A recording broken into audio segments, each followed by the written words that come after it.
Nii, vaatame kohe sisse. Uurime ajaloo arhiividest Jüri Kihelkonna maahariduse tõelisest pikka ja käänulist võitlust. Kuidas sai sõjast rääsitud piirkond 1990 aasta ühest ainsalt õpilasest terve õitsva koolivõrgustikuni? Hea küsimuseks. Algus polnud kerge. Rootsi kuberneri käsk kooli tavada põrkas kohe kohalike mõisnike korraliku seina vastu.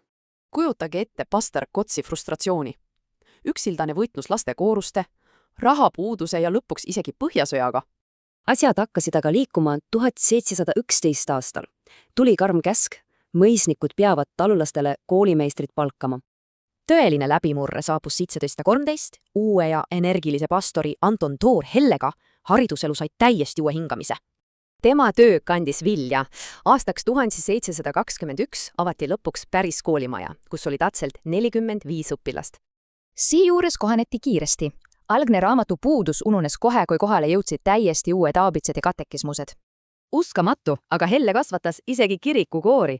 20 lauljast sai väga lühikese ajaga tervelt 100-liikmeline koor. Siis aga ootamatu pööre. Füüsiline kool küll suleti, aga õppimine ei peatunud.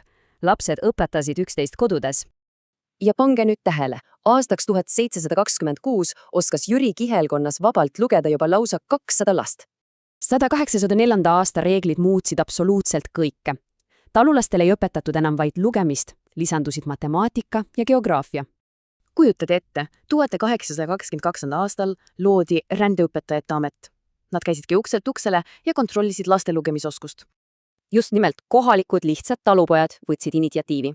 Kivita, Nabala ja Assaka peremeestest saidki esimesed hariduse edendajad. Assaka peremehele tehti õpetamise eest aga väga omapärane, ent tauline kingitus, nimelt isiklik hauaplats Jüris surnuajas. Hüppame 1860-ndatesse.